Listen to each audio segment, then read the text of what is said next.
Sebelumnya saya ucapkan terima kasih banyak Teh dari Eureka buat Teh Nafisa karena sudah berkenan berbagi ilmu dan pengalamannya di Eureka sharing session. Ya mudah-mudahan teman-teman di sini bisa terpacu, termotivasi dan dapat menarik ilmu dari Teh Nafisa. Amin. Oke, kita mulai aja ya, Mas. Karena Boleh. ini recording ya. Nanti Ini kalau sudah di-record. ketinggalan bisa ini Oke. play lagi recordnya. Oke, Semoga silakan. Mas Edwin dulu. Silakan bismillahirrahmanirrahim. Assalamualaikum warahmatullahi wabarakatuh. Selamat sore teman-teman semua. Salam sejahtera untuk kita semua. Semoga selalu sehat dan berbahagia. Terima kasih sudah meluangkan waktu di sore hari pada hari Minggu ini untuk mengikuti webinar sharing session bersama Teh Nafisa Arinil Haq. Nah, ini Teh Nafisa sudah berada di antara kita dan sudah menayangkan tayangannya Scale Up Your Business. Dan selebihnya saya serahkan kepada Teh Nafisa aja Teh. Karena sudah lebih 10 menit ya dari jadwal. Oke. Oke, kita mulai ya semuanya. Assalamualaikum warahmatullahi wabarakatuh. Selamat sore, semangat pagi. Ya, pagi. Semangat pagi Teh. Oke, semangat pagi terus ya. Jadi tadi udah perkenalan singkat gitu. Nanti mau lebih lengkapnya ini via LinkedIn boleh bisa buka Nafisa Arinil Haq dan mungkin saya intro dulu ya sebentar gitu. Yang mungkin baru kenal saya secara pribadi itu masuk di bidang apa sih gitu. Jadi kalau misalnya kita lihat track record-nya sebenarnya kalau pengalaman kerja itu udah profesionalnya itu udah 5 tahun gitu. 5 tahun itu ada profesional di B2B-nya, jadi business to business, business to consumer sama business to government. Jadi secara retail pernah pengalaman juga di sana, secara B2B juga pernah pengalaman yang dia korporat besar atau sekelas kliennya sekelas kementerian atau pemerintahan itu juga pernah main. Terus kalau profesional juga pernah main di B2C-nya juga gitu, bagian seperti startup-nya gitu. Jadi konsumennya itu konsumen umum gitu. Nah, jadi itu secara pengalaman profesionalnya dan untuk pengalaman bisnis juga karena di korporat itu mengembangkan bisnis punya orang lain dan sekarang alhamdulillah ngembangin bisnis sendiri. Jadi secara entrepreneur juga sudah ada pengalamannya dan untuk track record akademiknya mungkin bisa dilihat juga di LinkedIn terkait kayak publikasi itu alhamdulillah sudah sampai 7 publikasi itu jalan jurnal dan tadi udah disebutkan kok bisa sih lulus di angka 3,9 gitu dengan pencapaian ekstrakurikuler dan pengalaman kerja yang begitu padat gitu, aktivitas yang begitu padat. Nah, nanti mungkin kita bahas lebih lanjut, tapi untuk experience atau untuk pengalaman saya pribadi, aku nggak mau panjang lebar. Aku maunya materi ini beneran materi buat acara ini selesai, teman-teman bawa oleh-oleh. Jadi kalau pengalaman pribadi, mungkin tanya-tanya aja gitu, kok bisa sampai sana, kok bisa sampai Jakarta, kok bisa masuk Trans TV misalnya, kok bisa ngembangin bisnis sendiri dan lain-lain gitu. Itu nanti tanya-tanya aja. Nah, sekarang kita mulai dulu di bagian sharing session bisnisnya gitu. Jadi mungkin aku bakal masuk dulu ke bisnis sebelum ke personal development. Balik lagi kenapa? Soalnya ini beberapa yang join kalau nggak salah tertariknya di bagian bisnis ya Mas Edwin. Nah, jadi mungkin aku kasih bagian bisnis dulu. Untuk yang pertama, ini teman-teman, nanti kalau ada yang mau bertanya, silahkan langsung jawab aja ya. Nah, kemarin kalau misalnya saya melakukan bisnis atau mengembangkan bisnis secara startup, itu biasanya kita ada riset dulu nih, ada riset pasar dulu, baru ngejalanin bisnisnya gitu. Nah, kebalikannya dengan entrepreneurship itu, teman-teman ini harus dipertanyakan gitu. Kira-kira di antara 3 ini apa sih yang paling utama, produkkah, timkah, atau cash flow-nya gitu. Sebenarnya ini sama-sama penting gitu. Kalau misalnya di startup kemungkinan yang dibentuk dulu adalah timnya gitu. Makanya kenapa tim 3 orang isinya cuma co-founder dan founder gitu. Atau misalnya kalau misalnya kita bisnis entrepreneur, kita kadang cuma mikir modalnya dari mana, produknya apa gitu. Kita jualin sendiri ya nggak masalah gitu. Tapi kalau misalnya dilihat-lihat lagi gitu secara bisnis, secara entrepreneur gitu, ternyata kita itu harus mikir ketiganya gitu. Produknya apa atau servisnya apa, timnya siapa, dan cash flow-nya sehat atau enggak. Ini PR yang harus kita pikirin dalam-dalam gitu. Balik lagi kenapa gitu, ya sebuah bisnis tanpa produk atau sebuah bisnis tanpa service ya jatuhnya mungkin hanya sekedar maklon. Maklon itu kayak white label. Oke, kita beli produk orang lain terus kita jualin gitu, atau kita hanya dropship doang gitu. Tapi balik lagi ketika kita ingin mengembangkan bisnis, tanda kutipnya pengen profit secara pribadi gitu, pengen mandiri secara keuangan, itu nggak bisa kalau misalnya kita hanya bermodalkan maklon aja atau kita bermodalkan dropship aja gitu. Untungnya tipis-tipis lah. Makanya kenapa saya prioritasin gitu.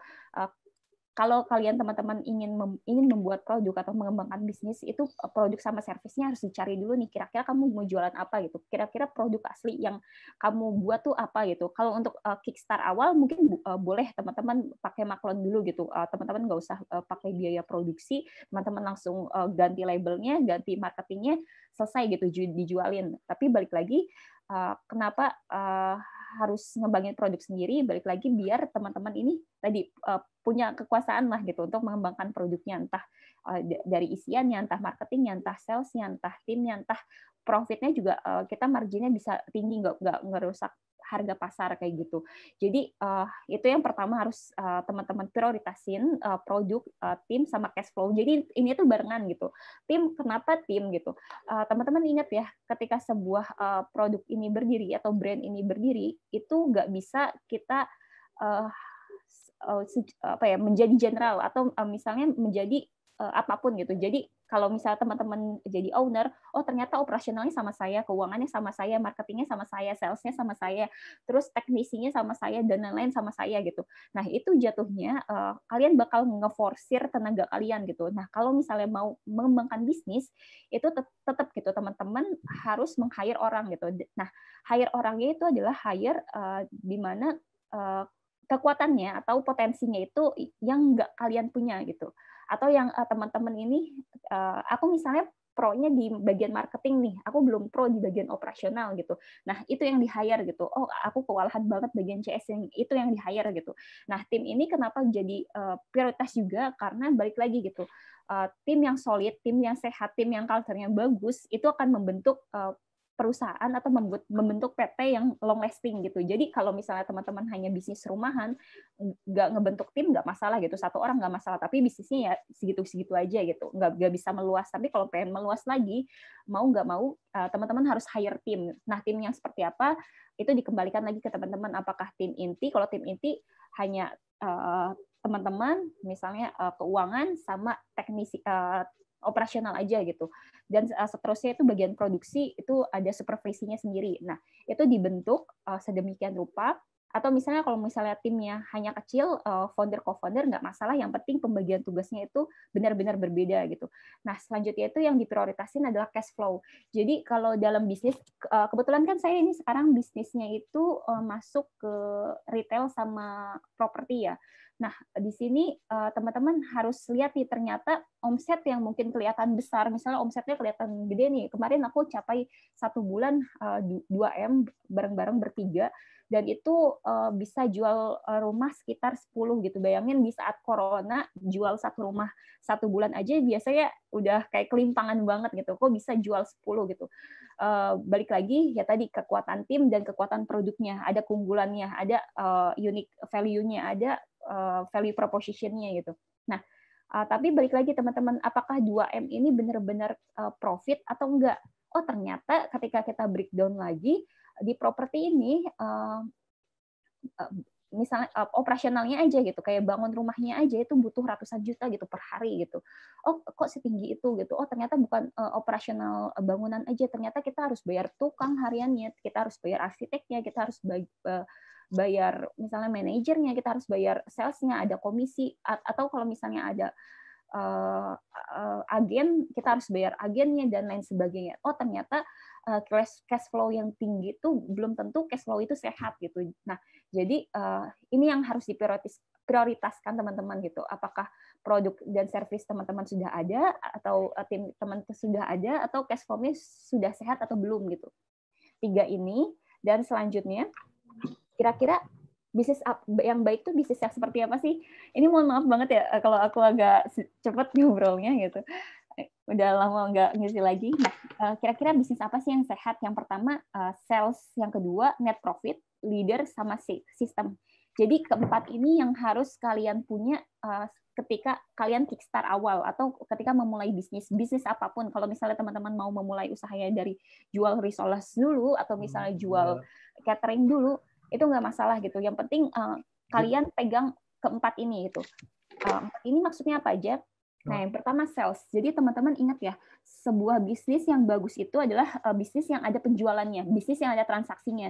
Jangan sampai kita misalnya ngerasa modal kita gede, kita ngeluarin begitu banyak cost, transaksinya ya hanya 1, 2, 3, ya bagus sih buat testimoni, tapi kita ngerasa oh ya udah yang penting barang kejual, barang ada yang keluar, ya nggak masalah untung atau enggak, yang penting aku udah bisa jualan gitu. Nah, itu harus dipikirin dalam apakah transaksi yang kalian dapat itu bisa nutup cost atau enggak gitu, bisa nutup gaji karyawan atau enggak, bisa nutup buat modal berikutnya atau enggak, bisa nutup operasional atau enggak gitu. Jangan sampai kita ngejar sales itu ngejar cost-nya doang gitu. Itu bakal pengap banget. Makanya kenapa dalam bisnis itu teman-teman itu kalau bisa namanya sales atau penjualan itu benar-benar di-push, dan kalau bisa kalau teman-teman jualnya misalnya satu risoles ini harganya 2.000. Nah, kalau teman-teman ngeluarin biaya modalnya 1.500, jangan terlalu tipis lah, minimal itu 20% dari harga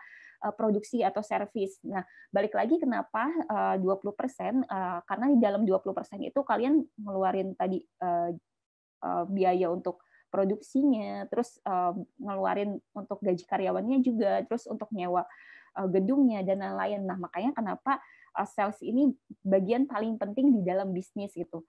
Jadi transaksi itu harus melebihi pengeluaran. Nah, apa aja sih yang harus dilakukan biar salesnya ini efektif? Yang pertama itu harga sesuai dengan target market.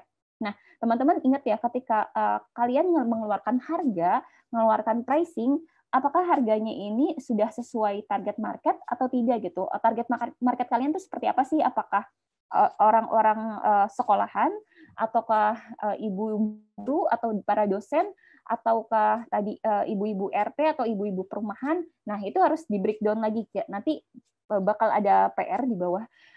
Teman-teman harus breakdown lagi kira-kira dompetnya mereka tuh harganya berapa sih? Mereka nggak bakal mikir beli sesuatu di angka berapa sih?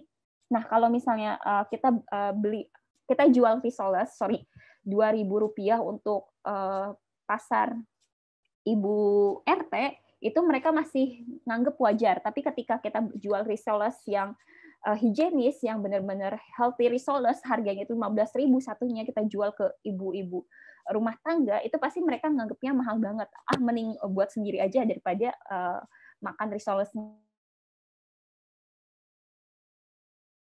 udah sesuai. Oh, ternyata risoles mayo yang sehat itu adalah target marketnya mahasiswa yang dia punya program diet, yang dia HP-nya iPhone, yang dia kalau misalnya jalan-jalan pasti ke kafe. Kalian bidik targetnya dan sesuaikan gitu harganya. Oh, mereka kalau ngeluarin 15.000 satu dengan kemasan yang eye catching, kemasan dengan packaging Tupperware gitu, mereka pasti nggak bakal mikir gitu 15.000 itu cuman buang uang doang gitu. Nah, itu berarti pricing kalian udah tepat. Pun kalian kalau misalnya jualan, kalian produksi sendiri, terus kalian jual harga reseller sama dropship nih, sama harga agen sama distributor. Nah, itu usahakan keempatnya itu harganya berbeda, di mana keempat-empatnya juga punya privilege yang berbeda-beda. Misalnya kalau reseller, dia emang beli dulu nih.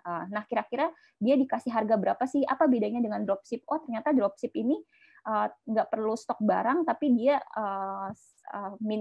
ininya jualannya minus-minusnya dari harga jual tuh 10.000 lah, dia ngambil untung 10.000. Nah, kalau reseller ini ngambil untungnya 20.000. Nah, itu ada privilege beda-beda gitu terkait harga reseller, dropship sama agen misalnya. Nah, apakah kalau misalnya jasa servis atau jasa layanan lah, harganya itu seperti apa? Nah, kalau untuk jasa layanan biasanya itu harganya disesuaikan dengan proposal ya. Jadi nanti silakan ajukan proposal, tapi teman-teman ingat gitu, di dalam proposal juga teman-teman harus ada bottom price-nya. Jangan sampai kalian negosiasi terminnya 3, tapi bottom udah bottom price tapi masih dinego juga gitu. Nah, jangan sampai kayak gitu. Jadi teman-teman harus punya harga diri lah, atau teman-teman harus punya bargaining position, kira-kira harga kalian tuh pantas di angka berapa gitu. Jangan sampai dibanting banget gitu. Jadi dijual kemurahan nggak boleh, dijual kemahalan juga nggak boleh gitu. Jadi harga yang paling bagus adalah harga yang tepat gitu buat sasaran marketnya. Terus selanjutnya juga barangnya udah sesuai nih sama target market. Apakah orang diet itu perlu dengan makanan risoles mayo? Oh, ternyata mereka menganggap risoles mayo itu tetap digoreng, risoles mayo itu tetap pakai minyak gitu. Itu nggak sehat gitu. Ternyata risoles mayo ini belum cocok nih barangnya. Tapi kalau kita membuat kebab mayo atau kebab healthy kebab gitu, oh ternyata cocok nih sama target pasar yang tadi anak kuliahan yang suka ngafe dan punya program diet. Nah, berarti barangnya udah sesuai nih. Nah, teman-teman juga harus sesuaikan kira-kira mereka tuh butuhnya apa gitu. Nah, kalau aku sih saranin ini gini teman-teman, ketika memulai bisnis, kalian jangan terlalu riset terlalu lama. Nah, aku balik lagi ke pengalaman sebelumnya. Jadi pengalaman di korporat startup itu kita ngeriset suatu produk itu sebelum luncur atau sebelum launching itu sampai 1 tahun lamanya gitu. Jadi bayangin ngeriset aja selama itu gitu, ngeriset pasarnya apakah produknya udah cocok atau belum gitu, aplikasinya udah cocok atau belum gitu. Ketika mereka loginnya ada di tengah sama loginnya ada di samping kanan, mereka lebih mudah klik yang mana sih gitu. Itu risetnya ada sendiri gitu, riset tentang psikologinya. Orang-orang tuh ketika mesen makanan lebih suka kemasan merah atau kuning gitu. Ketika aku punya logo sebuah produk, terus aku tempelin nih di mana-mana gitu. Ternyata ada yang nyantol nih, orang-orang langsung nge-WA lah gitu. Kira-kira logo yang seperti apa sih yang mereka butuhkan? Apakah logo dengan bawahnya tagline atau logo yang hanya huruf doang atau logo yang ada ikonnya? Nah, itu juga benar-benar di-riset gitu, riset selama 1 tahun gitu. Ternyata ngeriset terlalu lama belum membuktikan atau belum menjamin produk kita itu pas sama pasarnya itu, pas sama target marketnya gitu. Makanya kenapa aku saraninnya setelah aku bolak-balik di business development, ternyata riset yang paling baik itu adalah riset ketika kita langsung terjun ke pasar. Jadi teman-teman kalau mau membuka bisnis atau kalau udah ada bisnisnya, terus teman-teman mau ngembangin promo nih atau teman-teman mau ngembangin service lain nih, langsung aja gitu tanya ke customer kalian yang udah lama atau yang loyal customer, atau kalau misalnya customer baru langsung ditanya juga nggak apa-apa gitu.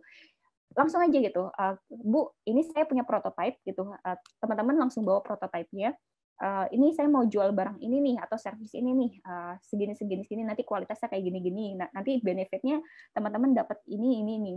Nah, kira-kira kalau misalnya saya jual, Ibu mau beli di harga berapa nih? Jadi kita yang nanya gitu, kita yang nanya ke customer yang udah pernah beli di tempat kita gitu.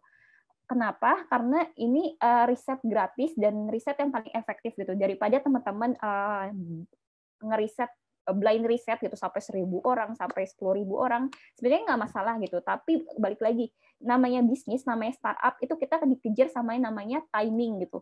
Ketika bisnis kita pas launching ini timingnya nggak pas, atau timingnya kebalap sama orang lain, itu jatuhnya bakal hancur atau jatuhnya bakal kayak kita yang ngikutin bisnis orang lain padahal ide kita yang duluan gitu.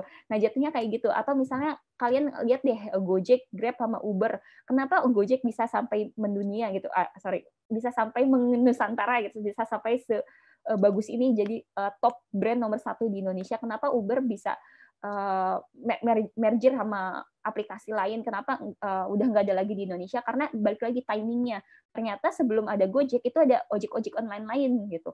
Nah, kenapa Gojek ini bagus timingnya? Ternyata saat mereka ngeriset, mereka juga langsung sambil jualan gitu, langsung cari customer-nya gitu. Terus dari cari customer itulah mereka nanya-nanya gitu, kira-kira kurang apa, sampai aplikasinya benar-benar bagus, jadi pas di launching, kebutuhannya lagi tinggi-tingginya dan match pasar, orang-orang lagi pada doyan nih sama aplikasi online. Pas di launching pas banget gitu, akhirnya Gojek ini booming juga gitu. Nah, itu salah satu contoh barang yang sesuai dengan target market. Makanya kenapa kalian ketika mau tadi ngembangin produk atau service atau membuat barang yang baru, itu langsung aja ke customer kalian, atau ya 5 orang terdekat kalian. Jadi ingat-ingat ya, if you want to go far, go together gitu. Kalau misalnya kamu pengen pergi jauh, pengen bisnisnya lebih jauh lagi, ya udah bareng-bareng gitu. Tapi kalau kalian ingin bisnisnya lebih cepat, if you want to go fast gitu, ya pergi sendiri gitu. Nah, pilihannya balik lagi ke teman-teman. Kalau misalnya pengen marketnya pengen lebih luas gitu, sales-nya nggak mau segitu-segitu aja gitu. Mau nggak mau produk kalian itu harus dikembangin gitu. Nah, tadi balik lagi teman-teman harus ngeriset langsung ke pasar kalian.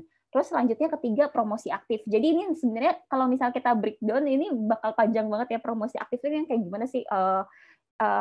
Aku mungkin bisa kapan-kapan bisa ngajarin FB Ads kayak gimana, IG Ads yang organik kayak gimana gitu, TikTok dan lain-lain gitu.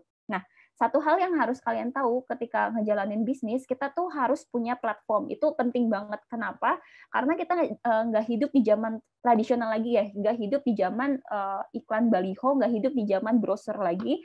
Ya mungkin browser bisa efektif, tapi browser itu kayak apa ya? Ya orang yang pegang browser aja gitu yang tahu, dan itu juga kemungkinan tingkat efektivitasnya juga antara dibuang, disimpan atau dilihat lagi setelah sebulan kemudian gitu. Jadi selama itu gitu, dan kita juga harus ngeluarin produksi kertas gitu, percetakan gitu, dan itu sangat nggak efektif gitu. Jadi masih jalan, masih bagus itu baliho, iklan, advertising dan lain-lain masih bagus, tapi nggak seefektif dulu gitu. Makanya aku saranin ketika kalian punya bisnis, kalian harus aktif benar-benar di setiap platform. Platform yang paling dasar itu adalah Facebook, Instagram, ya Facebook lah. Facebook itu paling dasar banget. Kenapa? Karena di dalam Facebook itu kan ada Ads Manager ya. Jadi kalian kalau misalnya mau berbayar pun kalian bisa ngiklanin gitu di Ads Manager, bisa langsung nyambung ke Instagram. Tapi balik lagi, nanti mungkin aku bakal kasih tahu juga cara organik, cara gratisan gitu. Kok bisa gitu dapetin 10 rumah dari FB, dan aku ngemodal itu hanya 200.000 aja dan dapat 2M gitu. Jadi baliknya tuh kayak berkali-kali lipat gitu. Kok bisa gitu? Balik lagi itu ke Facebook. Jadi sebenarnya Facebook yang mungkin tanda kutip kita ngelihatnya ini jadul banget, ternyata di sana juragan-juragan tuh ada gitu. Jadi teman-teman silahkan gitu gabung grup sebanyak-banyaknya. Kalau FB kan strateginya ada dua nih, ada pakai Ads Manager, pakai organik, atau pakai FB Marketplace. Jadi mereka juga nyediain FB Marketplace, dan ketiganya itu sangat efektif kalau di Facebook. Dan Instagram juga boleh, silahkan. Dan promosi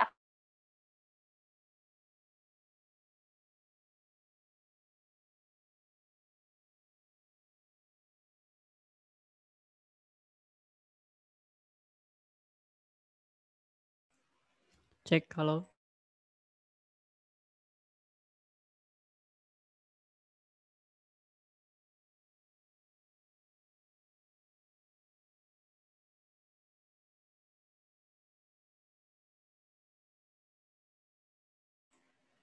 cek Teh Nafisa.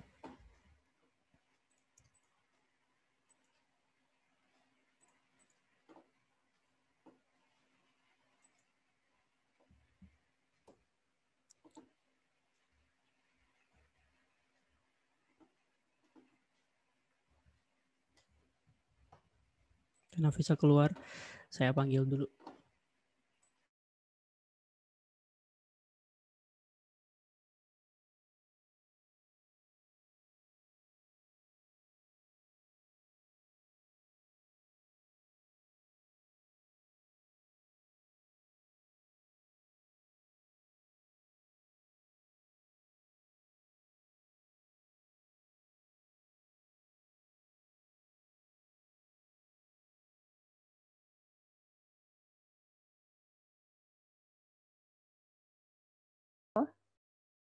Oke.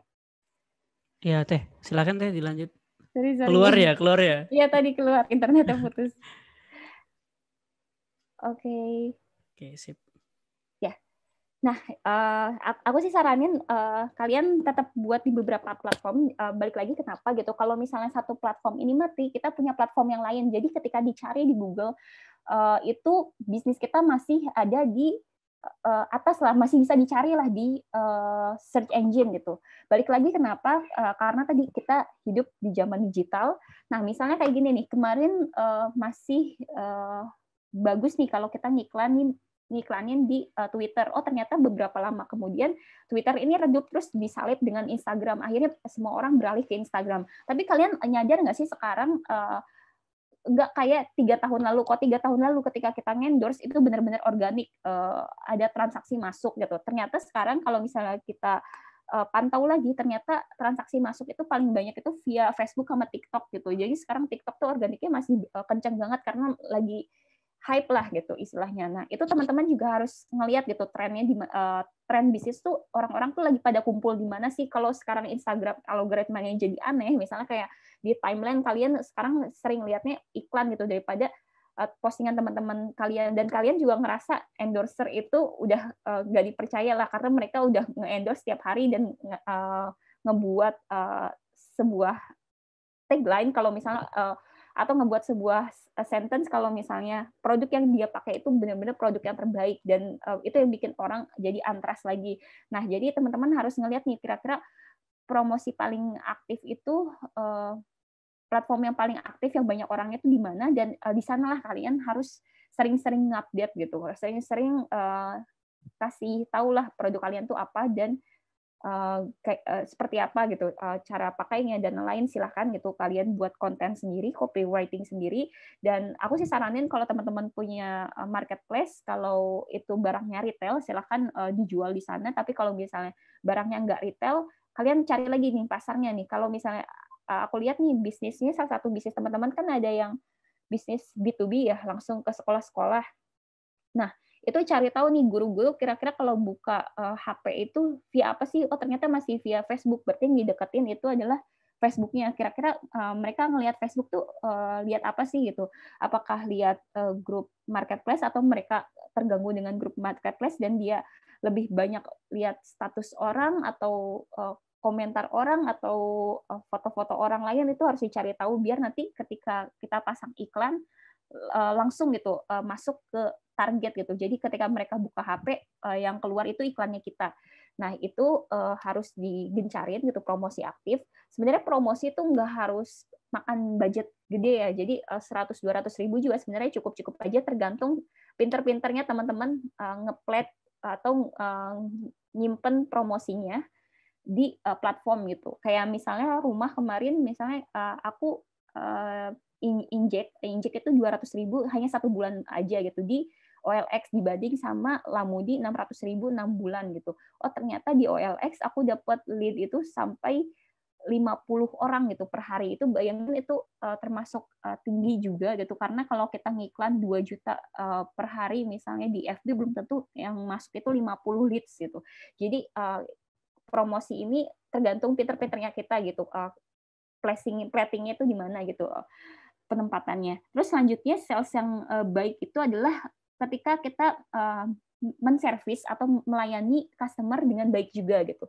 Maksudnya apa gitu? Ketika customer nanya itu siapapun itu dimanapun itu harus dijawab gitu. Balik lagi ini jadi salah satu patokan bisnis kita nanti selanjutnya di repurchase atau enggak. Kalau misalnya mereka udah kecewa dengan pelayanan kita lagi bad mood dan ke bawah sampai ke ruang kerja atau ke ruang bisnis, akhirnya mereka juga ikut bad mood, akhirnya nggak jadi beli gitu, atau misalnya dia nggak repurchase lagi. Teman-teman harus sadar banget ya, harus paham kalau vibrasi atau misalnya kita nih lagi bad mood, nah itu ada vibrasinya sendiri, ada level kekuatan energinya sendiri. Ketika kita ngalirin itu ke customer, itu bikin customer nggak happy gitu. Nah sekali customer nggak happy itu kayak -6, alias mereka bisa nyalurin atau misalnya ngasih tahu ke orang-orang kalau misalnya servis kita buruk gitu. Nah, 1 orang yang kecewa itu sama dengan 6 orang yang kecewa gitu. Beda lagi ketika orang itu puas. Kalau orang itu puas itu kayak poinnya hanya +1 doang, tapi ketika ada orang yang kecewa itu poinnya bisa -6 gitu. Jadi kita bayangin 1 orang yang kecewa itu sama dengan 5 orang yang kecewa gitu. Bisa jadi 1 orang yang kecewa ini ada 5 orang yang kecewa dan mereka nggak ngungkapin itu gitu. Makanya kenapa CS ini jadi patokan salesnya bagus atau enggak gitu. Salah satu CS yang bagus juga kita tetap menyapa dan memberikan smile, dan kalau bisa jangan jutek-jutek banget lah gitu. Jangan sampai kita ke customer aja nyingkat-nyingkat kata atau misalnya benar-benar nggak, kalau bahasa Sundanya tuh mutung lah gitu, kayak apa ya, bad mood banget lah, bete banget, mau dijawab apa juga jawabnya singkat-singkat gitu. Nah itu diperbaiki lagi. Kalau misalnya teman-teman memang malas banget jawab dan teman-teman ini butuh kecepatan 24 jam, teman-teman bisa pasang bot di setiap chat gitu. Di FB kan ada botnya sendiri, di Shopee dan lain-lain ada botnya, di WA bisnis juga ada botnya. Jadi kalian pasang aja. Jadi ketika si customer itu nanya, selalu dijawab oleh botnya. Nah kalau ada pertanyaan yang susah, baru dijawab oleh manusia. Nah ini penting banget. Itu bisa dipakai strateginya gitu, strategi CSing-nya langsung dipasang aja gitu botnya. Terus after sales-nya juga harus ini ya teman-teman, harus dipikirkan lagi gitu. Kira-kira setelah dia membeli barang, dia dapat benefit apa lagi sih? Apakah dapat newsletter, ataukah dapat info promo kalau ada promo terbaru, ataukah dapat misalnya hampers kalau mau lebaran atau puasa, atau seenggaknya itu adalah kartu ucapan puasa atau kartu ucapan lebaran. Itu ini dipikirin lagi gitu, karena balik lagi ini salah satu treatment kita gitu, servicing kita ke customer gitu. Gimana, sebentar, sorry, aku bawa anak ya, sorry.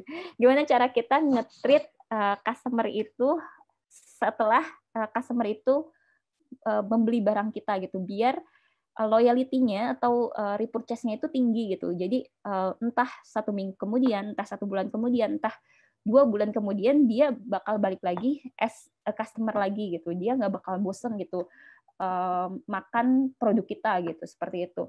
Nah, teman-teman kalau misalnya kita lihat nih contoh yang sekarang lagi in banget kayak Scarlett Whitening atau sekarang kayak Das Beauty, itu kok bisa sih repurchase-nya tinggi banget gitu, produksinya tuh tinggi banget dan transaksinya tuh tinggi banget gitu. Padahal produk make up itu adalah produk yang nggak sekali habis, nggak teman-teman. Jadi ketika kita beli pemutih gitu, pemutih wajah gitu, atau pelembab wajah, itu nggak 1 hari habis loh. Tapi kok bisa penjualannya tuh sebagus itu gitu. Sekarang orang-orang pada jualan kosmetik itu semuanya laris gitu. Jualan lip tint gitu yang hanya 2 jenis aja kok bisa laris gitu, sampai beratus-ratus ribu gitu orderannya, kok bisa gitu. Balik lagi mungkin salah satunya adalah di after sales-nya atau di chasing-nya. Oh ternyata setelah dia melakukan pembelian kelima, dia dapat bonus 1 gitu, atau setiap dia ngumpulin dua jenis, oh dia dapat voucher apa gitu, atau misalnya pembelian ke 100 dia dapat apa gitu. Oh ternyata after sales-nya bagus banget gitu. Nah itu yang buat orang-orang tuh mau gitu untuk membeli kembali. Nah itu salah satunya. Terus selanjutnya ini adalah net profit gitu. Net profit itu apa sih? Net profit itu adalah istilahnya tuh uang lah atau dana yang kita dapat gitu dari penjualan yang udah dikurangi segala macam. Jadi kalau di akhir bulan mungkin teman-teman yang udah menjalani bisnis sudah paham ya gitu. Kita pernah tutup buku gitu. Nah, tutup buku itu kayak gimana gitu. Oh, ternyata kalau tutup buku itu uang yang kita dapat itu udah dikurangi dengan biaya SDM-nya, udah dikurangi pajaknya juga, udah dikurangi modalnya juga, dan sisanya itu tinggal net profit gitu. Nah, kenapa kita harus mikirin net profit gitu? Nah, teman-teman ketika kita berbisnis adalah gitu cita-cita, oh aku pengen ngembangin bisnis biar aku naik haji gitu. Oh, aku pengen ngembangin bisnis biar aku bangun rumah atau punya mobil atau apa-apa. Nah, itu nggak bakal didapat kalau misalnya cash flow kalian masih berantakan, atau kalian nggak punya net profit sama sekali, atau kalian punya net profit tapi tipis banget gitu. Jadi kayak sebulan kalian mau punya omset 20 juta, ternyata kalau misalnya dihitung-hitung lagi net profitnya itu hanya 500.000 karena sisanya itu habis buat cost gitu. Oh kalian net omsetnya itu bisa 100 juta nih per bulan. Oh ternyata net profitnya itu hanya 1 juta gitu. Jadi bayangin net profit itu kenapa begitu penting biar hidup kita itu biar happy lah gitu. Nah salah satu caranya net profit ini bisa tinggi yaitu yang pertama teman-teman bisa nih ngebuka cabang atau ngebuka niche yang baru gitu. Kalau misalnya kalian bermain di area Ciamis, kira-kira lihat nih pasar Tasik. Oh ternyata pasar Tasik tuh lebih konsumtif loh daripada Ciamis. Pasar Tasik tuh lebih apa ya, gampang bosenan. Jadi orang-orang kalau misalnya beli satu barang, dia pasti langsung beralih ke barang yang lain. Oh ini bagus banget nih kalau misalnya kita jualin gitu. Atau lihat dia ke pasar Banjar. Oh pasar Banjar ternyata orangnya rumahan banget lah, sekali jalan-jalan dia langsung beli segala macam. Berarti cocok nih kalau misalnya dikasih produk yang online shopan, atau misalnya nggak usah keluar rumah, kita antar langsung gitu. Nah itu kalian harus pikirin lagi gitu, niche mana sih yang kira-kira bisa kita gapai lagi. Terus kedua, produk itu atau servis itu, kalian ingat ya, kalau misalnya produk kalian itu atau servis kalian itu hanya cukur rambut gitu, hanya cukur rambut untuk laki-laki gitu. Nah, kalian itu udah, kalau misalnya di dalam PLC atau di dalam grafik bisnis itu kan ada growth, introduction, growth, maturity, sama decline. Nah, kalian tuh udah masuk ke dalam maturity, orang-orang tuh udah kenal sama tempat potong rambut kalian, orang-orang tuh udah kayak udah basic lah gitu, sebulan sekali pasti ke tempat potong rambut kalian gitu. Tapi ketika lihat sirkulasi penjualannya, pasti kalian ngerasa kok segini-segini aja ya, kok omsetnya hanya 10 juta per bulan, kok nggak lebih-lebih gitu, kok kayak yang beli tuh orang-orang itu aja, kenapa gitu ya. Bagus sih gitu, ada loyalty-nya gitu, tapi balik lagi kita nggak bakal hidup di area itu aja gitu, atau kita net profit-nya nggak bakal maju-maju gitu. Jadi ketika udah di tahap maturity, kalian harus mikir lagi, kira-kira produk aku tuh dikembangin kayak gimana lagi sih gitu. Apakah potong rambut yang menyediakan tempat bermain anak, jadi ibu-ibu boleh masuk gitu, nunggu suaminya sambil ngejagain anaknya di samping, atau potong rambut sambil minum kopi kah gitu, atau potong rambut dengan model terbaru, model K-pop, ternyata ada layanan buat pijit juga, jadi habis potong rambut langsung dipijit gitu. Atau misalnya habis potong rambut itu langsung dikasih voucher 3 pembelian lagi dapat gratis 1 kali gitu, atau apalah gitu, produk atau servis yang bisa dijualin gitu, yang kira-kira bisa dijualin.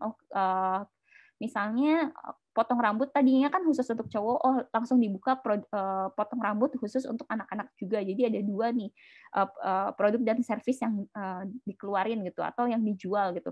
Balik lagi kenapa, biar kita sumber income-nya itu nambah lagi gitu. Jadi nggak hanya di produk yang tadi udah mature aja, atau produk yang udah ada konsumennya aja, tapi ada produk lain gitu. Atau misalnya kalau teman-teman masih ngerasa nggak mau ngeduain si produk kalian bisa ngembangin produknya. Kalau misalnya tadi ada telur naga, mereka kan pasti bakal bosen ya suatu saat gitu. Aku mau ngeluarin produk telur naga yang isinya itu ada keju mozzarella-nya misalnya, atau ada daging sapinya, atau ada telur puyuhnya gitu. Jadi kerasa banget lah telur naganya gitu, kerasa banget telurnya gitu. Nah, bisa jadi kayak gitu. Balik lagi biar tadi kita dapat nambah lagi lah passive income-nya.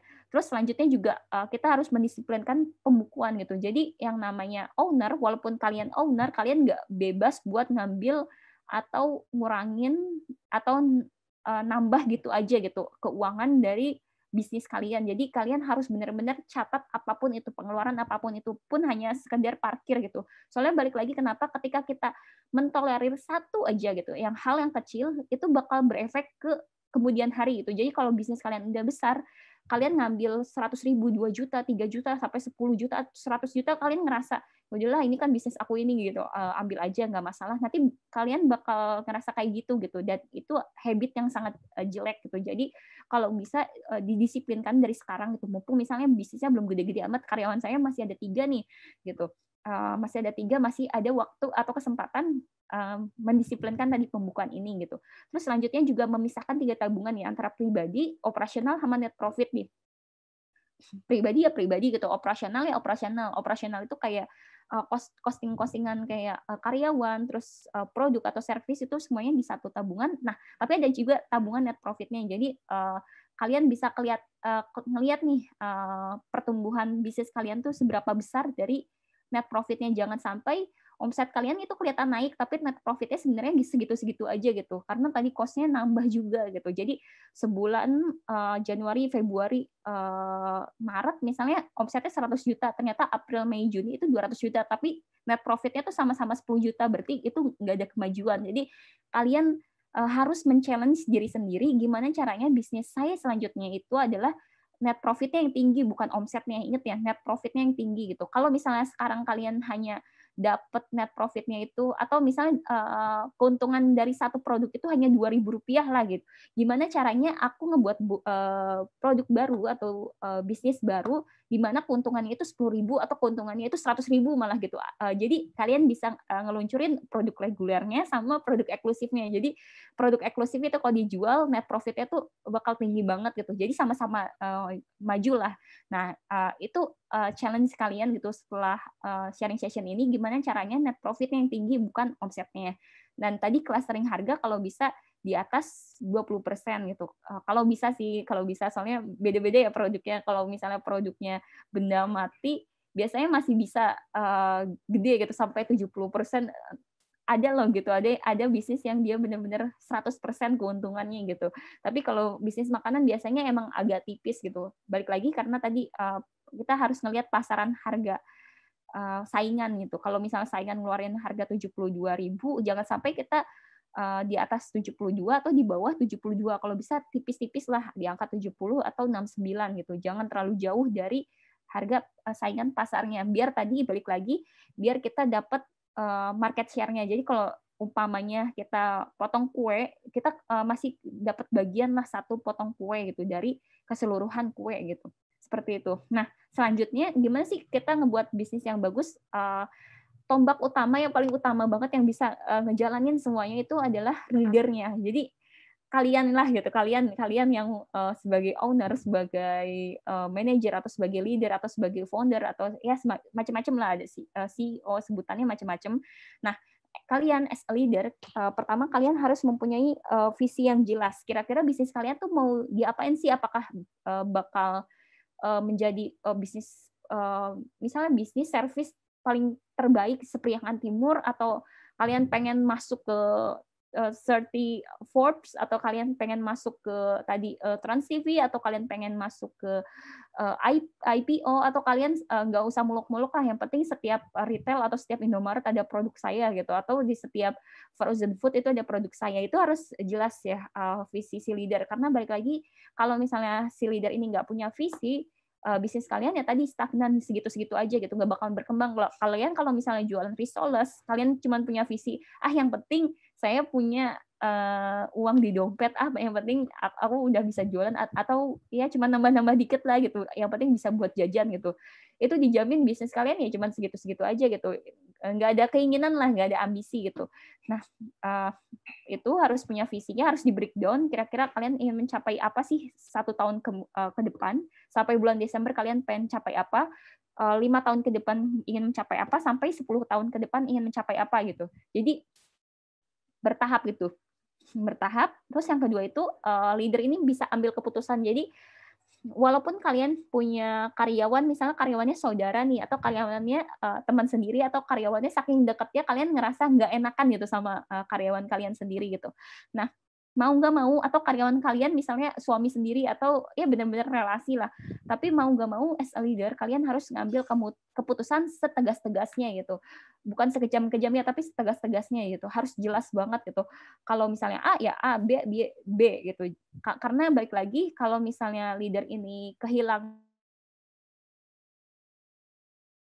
gitu, mereka pasti ngerasa ya bisnis ini punya saya juga, ownership-nya memang tinggi gitu, tapi mereka ngerasa seenaknya gitu. Jadi mau masuk seenaknya, mau dapat omset segini ya segitu aja. Jadi mereka nggak ngerasa capai target tuh sesuatu yang besar gitu. Tapi kalau misalnya kalian buat keputusan, pokoknya satu salesman atau satu CS itu harus menggolkan atau mendilkan 100 customer gitu dalam 1 bulan, mau nggak mau gitu. Itu salah satu KPI-nya gitu. Nah, itu kalian harus tegas banget gitu. Jadi kalau misalnya si leader ini tegas gitu, visi yang kalian bangun atau visi yang kalian susun itu bakal kecapai gitu. Kalau misalnya kalian nggak tegas gitu, ya semuanya ditoleransi, ya nanti bisnisnya gitu-gitu aja, sampai tahun berikutnya pun bisnisnya omsetnya bakal segitu-segitu aja gitu, nggak bakal ada kemajuan gitu. Nah, selanjutnya juga leader itu harus memberikan feedback juga ya, atau benar-benar transparan lah sama timnya gitu. Jangan sampai leader ini benar-benar tutup telinga gitu, nggak mau ada kritik, nggak mau ada saran, nggak mau ada orang-orang obrolan dari orang lain gitu. Yang penting kalau menurut aku A, ya udah A aja gitu. Nah, itu harus diperbaiki. Jadi kira-kira kalau misalnya ada sesuatu yang bagus dari tim atau dari internal gitu, perbaikan dari internal itu harus dipertimbangkan atau harus dievaluasi. Dan salah satu leader yang baik juga tadi punya strategi dan harus spesialis. Jadi kalian harus deteksi nih sedini mungkin kira-kira kalian ini jago di bidang apa sih?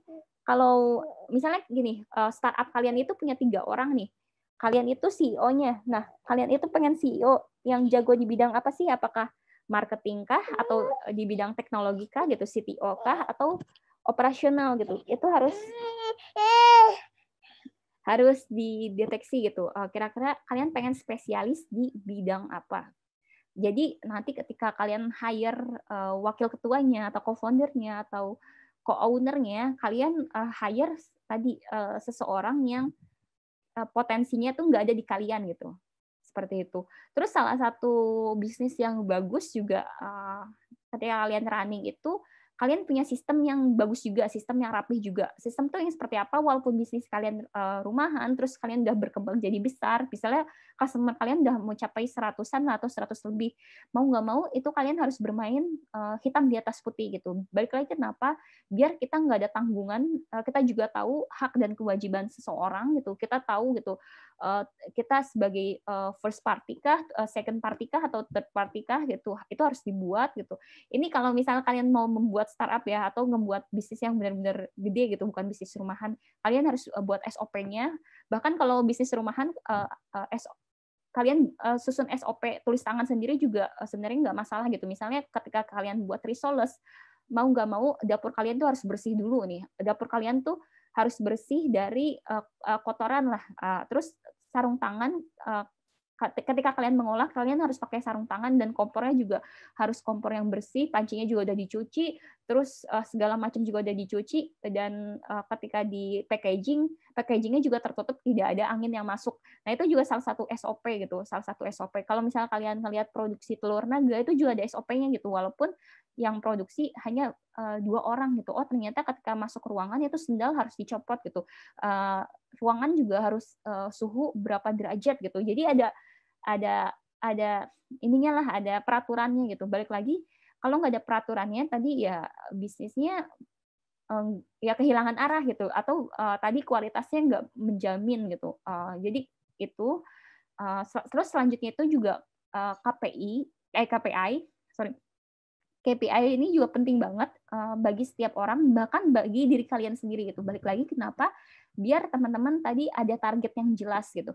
Cara membuat KPI ini kalian bisa pakai strategi SMART atau strategi spesifik, measurable, achievable, reliable, sama timely gitu.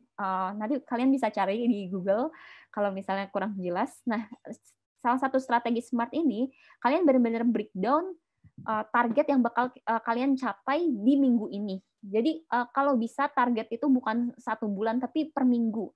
Biar teman-teman sales ini, teman-teman CS ini kerasa pencapaian mereka tuh udah seberapa jauh sih. Misalnya kayak gini, satu CS mereka disuruh buat target, atau kalian sendiri yang membuat target gitu KPI-nya.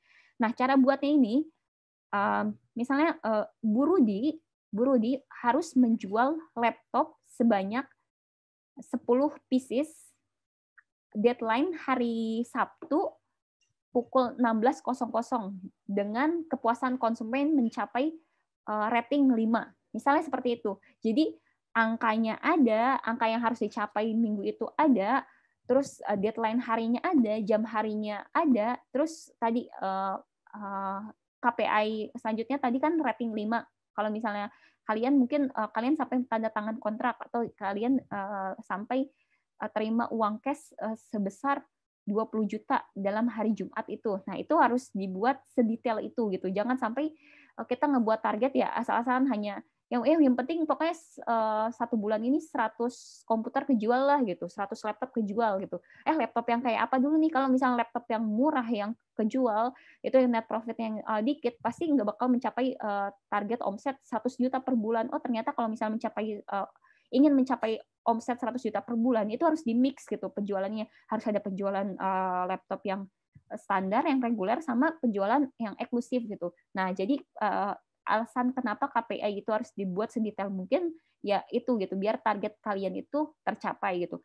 Dan selanjutnya lagi, ini satu lagi sebelum tanya jawab.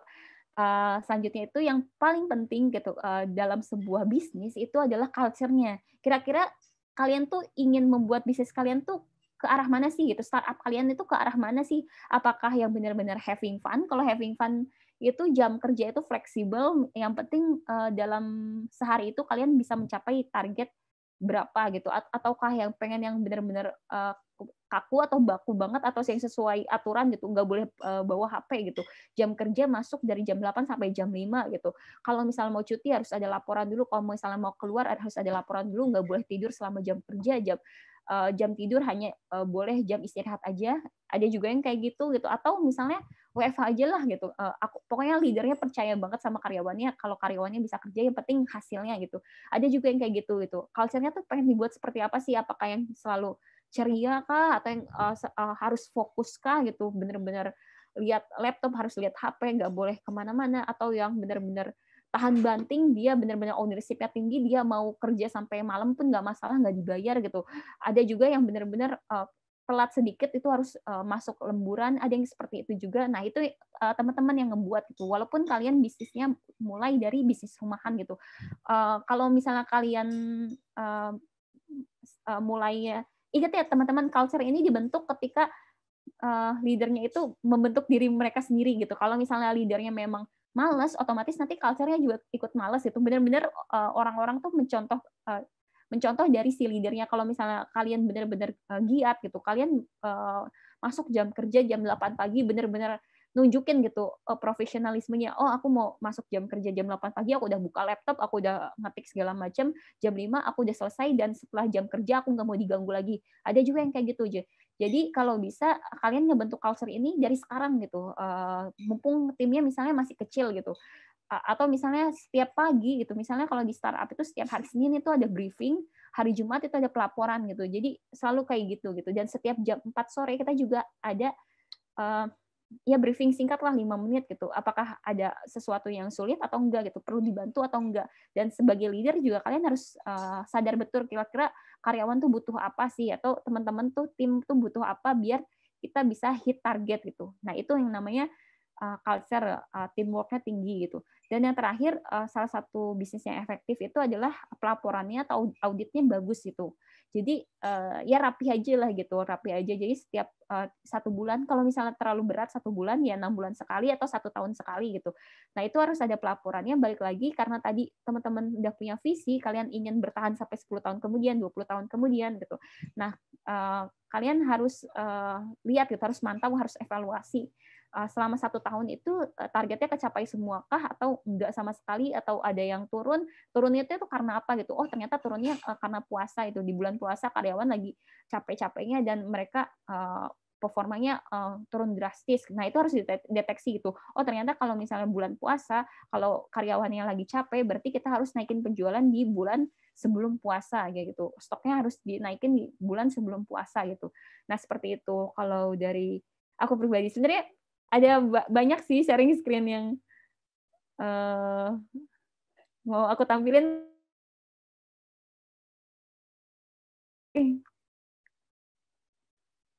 Ya, aku balikin. Oke, Teh Nafisa, makasih banyak materinya, ilmunya, pengalamannya. Bagi teman-teman, silakan yang ingin bertanya secara langsung, silakan dinyalakan videonya dan jangan lupa di unmute. Ini teman-teman boleh langsung bertanya. Sebetulnya saya juga pengen bertanya, Teh Nafisa. Iya, boleh.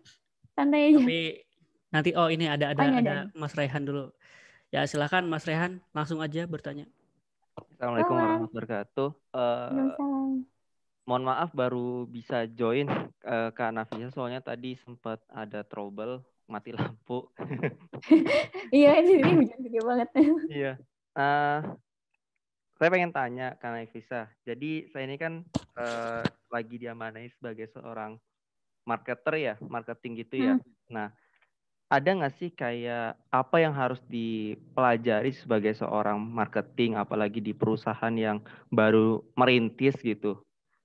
Kira-kira ada nggak sih yang perlu disiapkan sebagai seorang marketing itu, gitu kan? Apalagi untuk digital marketing seperti itu, Kak Nafisa. Mas masuk marketingnya marketing bagian apa? Ada banyak ya. Lebih ke digitalnya sih, jadi nanti pemasaran lewat online, jadi benar-benar bisnisnya memang online gitu loh, Kak Oke. Nafisa. Nah, ini harus di breakdown ya, harus Oke. dipahamin lah. Ternyata namanya marketing kan banyak banget ya, dan namanya digital marketing juga ada banyak lagi. Nah, yang harus dipelajari pertama konten marketing, copywriting, sama digital advertising itu sesuatu yang berbeda ya, Mas. Oke. Ya, jadi copywriting ini itu biasanya pemasaran digital di mana si copywriting ini lebih menjurus kepada sales. Jadi Mas kalau misalnya ngelihat iklan-iklan nih di Facebook, terus Mas ngelihat captionnya nih, Iya. sampai ada kata-kata klik di sini, terus ada simbol api, ada simbol centang hijau, terus ada stok habis, segera beli gitu. Atau ada ceritanya dulu kalau misalnya Mas, atau misalnya mentok-mentok Mas ngelihat iklan Kita Bisa nggak? Pernah ngelihat nggak? Pernah. Kan itu ada story-nya dulu nih Iya. sebelum muncul di bawah ingin donasi silahkan klik di sini gitu. Nah itu namanya copywriting. Jadi segala sesuatu yang masuk ke CTA atau click to action itu namanya copywriting, dan itu mau nggak mau harus dipelajari oleh digital marketing gitu. Balik lagi biar si digital marketing ini tahu gitu orang itu mau beli barang itu ketika captioning seperti apa sih gitu. Ketika kata-katanya seperti apa, apakah yang banyak simbolnya atau yang pakai story dulu yang panjang banget, ada yang karakternya kayak gitu atau yang ada poin-poinnya gitu. Misalnya kayak beli Kedas Beauty terus dikasih tahu benefitnya gitu, memutihkan, melembutkan, menyamankan gitu, atau banyak lah gitu. Nah itu karakter orang tuh berbeda-beda ya. Nah ketika kita ngiklanin itu kan biasanya kita ngiklaninnya tuh per tiga konten ya Mas, atau misalnya minimal itu lebih dari satu gitu, biar kita tahu gitu orang-orang tuh masuknya CTA yang mana, copywriting yang mana. Nah nanti ketika copywritingnya udah kedeteksi mana yang bagus, itu yang dijalanin ke depannya. Dan teknik copywriting ini itu ada yang namanya hypnowriting. Jadi Mas itu harus pelajari, kalau nggak salah tuh ada kelasnya namanya Alpha Class, kalau di Instagram itu cari aja, itu ada yang murah dan mereka juga sering sharing gratisan. Nah jadi dalam menulis itu ada hypnowriting. Jadi orang-orang benar-benar sampai terbawa arus lah, sampai membaca sampai habis, akhirnya dia merasa kasihan atau merasa empatinya terpicu, akhirnya dia mau berdonasi ke Kita Bisa sampai ngeklik si linknya. Nah itu itu salah satu performa tadi copywriting. Terus yang konten writing atau konten digital itu beda lagi marketingnya. Nah kalau konten digital itu lebih ke branding. Jadi Mas kalau misalnya ngelihat sekarang orang-orang sering ngepost tiap hari gitu, entah apapun kan namanya konten digital itu kan macam-macam ya Mas, ada tips-tips, ada quotes-quotes gitu, ada resep-resep, terus ada yang hard selling, ada yang soft selling. Pokoknya setiap hari itu ada naiklah konten ke up gitu, entah itu story, entah itu feed, entah itu di TikTok. Misalnya kayak di TikTok sekarang kita sering ngelihat orang-orang misalnya joget-joget setiap hari tapi ujungnya tetap jualan gitu di akhir. Nah itu harus dipikirin juga gitu kontennya. Jadi kalau konten itu lebih ke branding gitu, semakin sering ngepost, semakin aktif gitu si profil itu gitu atau si brand itu, dan semakin konten kita dikenal orang gitu atau dibutuhkan orang gitu, itu semakin kuat juga brandnya. Jadi teman-teman harus tahu nih target marketnya siapa nih. Misalnya telur naga nih, atau misalnya tadi risoles mayo, ternyata target marketnya itu ibu-ibu gitu. Nah ibu-ibu tuh sukanya apa di Instagram? Ternyata ibu-ibu sukanya nyari resep gitu, dibanding dia dikasih hard selling. Kalau dikasih hard selling dia mental, tapi kalau dikasih resep setiap hari terus lama kelamaan dia ngerasa ya udah gitu, kalau misalnya mau beli ya beli aja gitu, tinggal beli aja gitu. Nah itu namanya konten marketing gitu. Jadi nggak jualan banget lah, nggak hard selling banget ya, soft selling banget, tapi setiap hari dinaikin terus. Nah terus yang selanjutnya itu ada digital advertising. Nah digital advertising itu dibagi lagi ya Mas, ada banyak gitu. Ada yang namanya SEM, Kalau SEM itu lebih ke Google. Jadi Mas kalau misalnya ngelihat ada Google Advertising atau Google Garage atau pokoknya salah satu produk Google, nah itu masuknya ke SEM gitu. Jadi Mas kalau nge-browsing sesuatu, misalnya aku lihat ini Gumi komputer nih di Google gitu. Oh ternyata masuk ke pencarian paling atas dan Mas mungkin sering ngelihat di depannya itu ada kata-kata iklan. Iya kan? Nah, itu SEM. Nah, itu SEM. Jadi gimana caranya pencarian kita paling atas gitu di bot gitu. Jadi sesama iklan aja biasanya saling rebutan gitu. Harus Mas cari aja lah tiket pesawat yang muncul duluan apakah Traveloka atau tiket.com. Nah, yang muncul pertama itu yang pemenang SEM-nya gitu. Misalnya sekarang tiket.com mungkin bulan depan itu bisa Traveloka yang muncul pertama gitu. Itu SEM. Terus yang selanjutnya di digital advertising itu ada SEO juga. Nah, SEO itu main backlink ya, Mas. Jadi semakin banyak Mas nge-place nama brand Mas. Misalnya Telur Naga Indo nih. Mas nge-place di semua blog atau teman-teman Mas buat blog terus nulis tentang Telur Naga Indo atau sekarang kenapa beauty kecantikan ini hits banget karena banyak orang yang nulis tentang beauty kecantikan. Itu salah satu strategi marketing, Mas. Jadi Mas bayar semua blogger gitu, 100 blogger lah. Pokoknya gimana caranya ngupdate tentang Kedas Beauty nih, backlinknya langsung ke website gitu. Update dimanapun yang ada di pencarian Google gitu, entah di blog, entah di Kaskus, entah di manapun gitu, Tumblr atau apa-apa. Nah, atau misalnya sekarang tuh ada layanan instan ya, misalnya bayar 7 juta, kalian bisa langsung di-post di beberapa kanal seperti Kompas, terus ya kanal-kanal ini yang Liputan 6, kayak kanal-kanal berita itu ada ininya, ada jasanya kalau nggak salah Aku Digital. Nah, itu salah satu strategi SEO gitu. Jadi apapun produk kalian gitu, misalnya Gumi komputer, sorry ya Mas, aku ini kasih contoh karena ini yang di depan layar sambil saya, nyatet Gumi komputer. sambil nyatet. Nah, Gumi komputer itu keywordnya apa sih? Kalau SEO kan mainan keyword ya. Gumi komputer ternyata layanan servis komputer Ciamis. Nah, kita harus cari tahu dulu gitu keyword yang lagi dicari orang apa gitu. Oh, ternyata kata Ciamis tuh masih belum relevan gitu. Jadi orang-orang masih nyari servis komputer Tasikmalaya atau servis komputer Priangan Timur atau servis komputer Jawa Barat. Itu dimasukin aja semuanya keywordnya yang kira-kira banyak dicari orang. Nah, itu SEO namanya. Jadi gimana caranya di pencarian Google kita mendominasi. Jadi bedanya kalau SEM itu gimana caranya kita nomor utama, kalau SEO itu mendominasi gitu. Entah siapapun nanti nomor 1, pokoknya sampai page 2, page 3, di mana-mana ada kita gitu. Atau misal kita ketik Nafisa Harinil Haq, pencariannya masih relevan gitu, wajahku semua gitu, bukan wajah Nisa Sabian, misalnya kayak gitu. Gitu. Nah, itu SEO. SEM, sama satu lagi tadi advertising, sosial media advertising. Nah, sosial media advertising itu juga ada macam-macamnya, Mas. Ada pertama Facebook Ads. Nah, Facebook Ads itu nyatu sama Instagram sama WhatsApp karena satu grup ya, Mas. Jadi Mas kalau misalnya masuk ke FB Ads itu ada 2 juga, ada breakdown 2 kalau misalnya ditarik benang gitu, ditarik panah, itu ada namanya Ads Manager sama FB Marketplace. Nah, kalau Ads Manager itu masuknya tadi placement-nya itu di Instagram sama Facebook. Tapi kalau misalnya Ads Marketplace itu masuknya ke grup-grup yang di FB.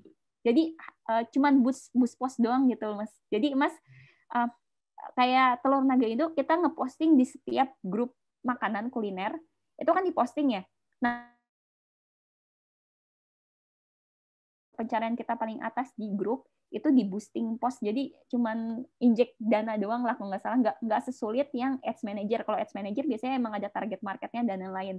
Nah, itu di sosial media marketplace. Dan satu lagi ada namanya TikTok Ads. Nah, sekarang TikTok juga buat ads sendiri gitu. Jadi itu.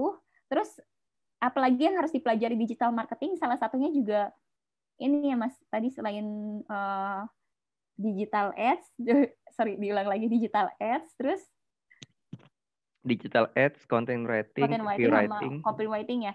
Sama mungkin apa ya kalau digital marketing, udah mungkin gitu aja Mas.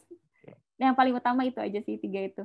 Itu harus dipelajari dan itu harus spesialis ya Mas. Jadi nanti Mas ketika ngelamar kerja, Mas ngelamar sebagai apa? Sekarang digital marketing kan paling dicari ya di banyak tempat lah, pasti semua tempat tuh hire digital marketing.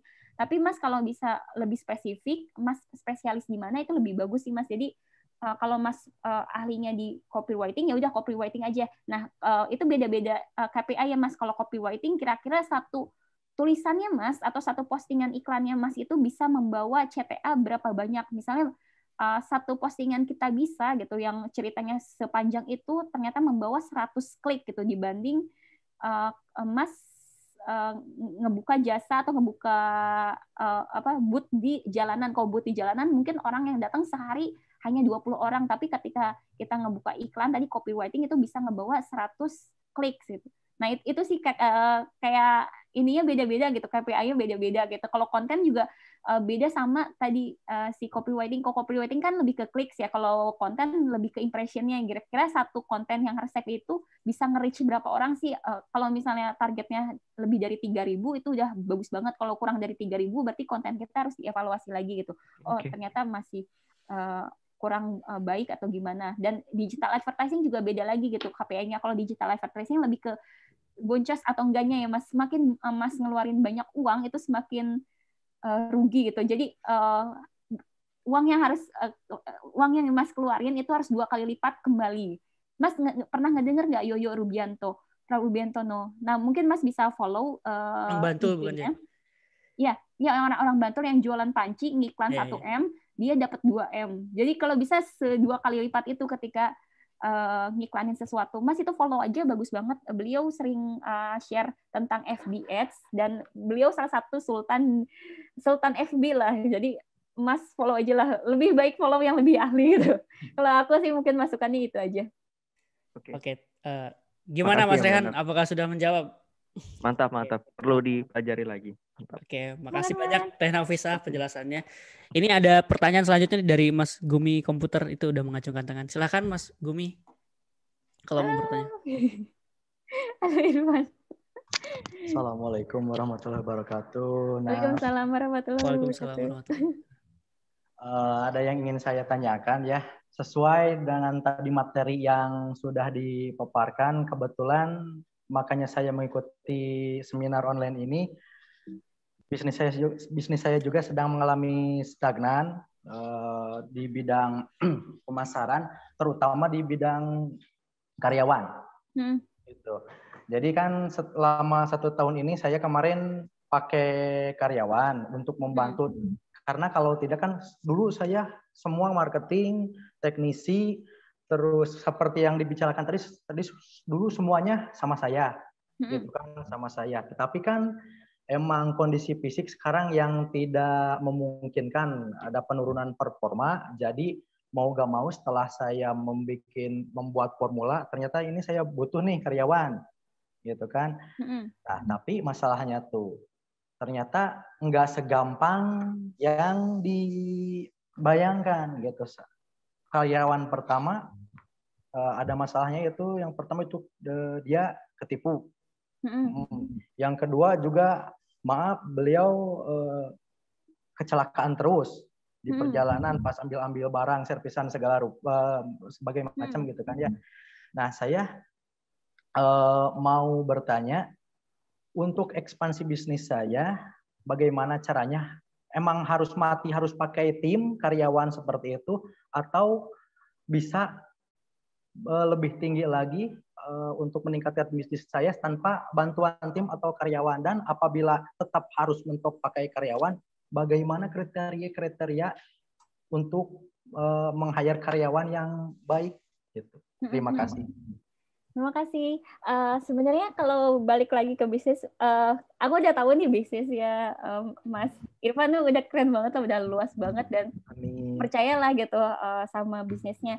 Tapi kalau aku ngelihat bisnisnya Mas Irfan itu mau gak mau emang harus ada karyawan ya. Nah, karyawan yang di-hire itu yang seperti apa, itu yang harus jadi pertanyaan gitu.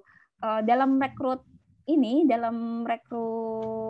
karyawan biasanya kalau kita sendiri tuh ada user testnya. Mas pakai user test juga nggak? Atau langsung kalau menurut Mas Irfan cocok ya udah gitu, oke gitu. Saya tadinya kan karyawan itu kedua-duanya selama 1 tahun ini itu saudara.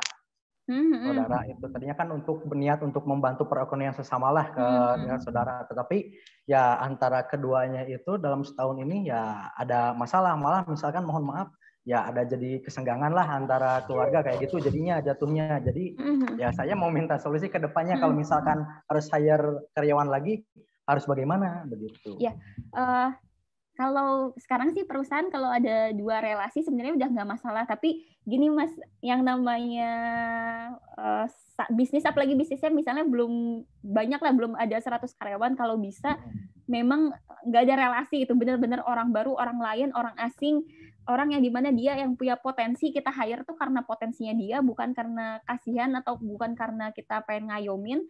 Balik lagi biar nggak ada konflik of interest gitu.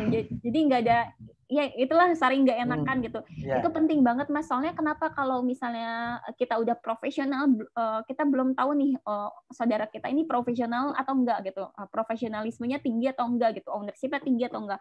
Pun kalau misalnya mereka kecelakaan, mungkin kita nganggapnya oke, nggak apa-apa, istirahat dulu gitu. Ya karena tadi nggak enak kan gitu, ngerasa nggak enak. Jadi nggak masalah lah gitu, nggak kerja juga. Tapi balik lagi, yang namanya bisnis ya bisnis. Sama kayak ini teman-teman ketika ngebangun bisnis sosial gitu, itu nggak bisa disatuin gitu. Kayak sosial, bisnis juga bisnis, sama gitu. Dalam karyawan juga. Karena kita butuh bisnis kita running, kalau misalnya nggak running, kalau misalnya dia kelewatan nih, dia ada undangan terus kita ngerasa oke, masih saudara, yang nikah juga saudara, ya udah nggak masalah gitu. Nah, itu nanti ya tadi gitu, bisnis kita inilah gitu, nggak bisa naik gitu, ya segitu-segitu aja gitu. Jadi kalau aku sih sarannya memang benar-benar satu orang baru, terus kedua ketika ngerekrut karyawan itu benar-benar biar orang yang ngelamar itu orang yang benar-benar butuh kerja gitu. Orang yang benar-benar butuh kerja itu biasanya lebih menghormati si ownernya gitu.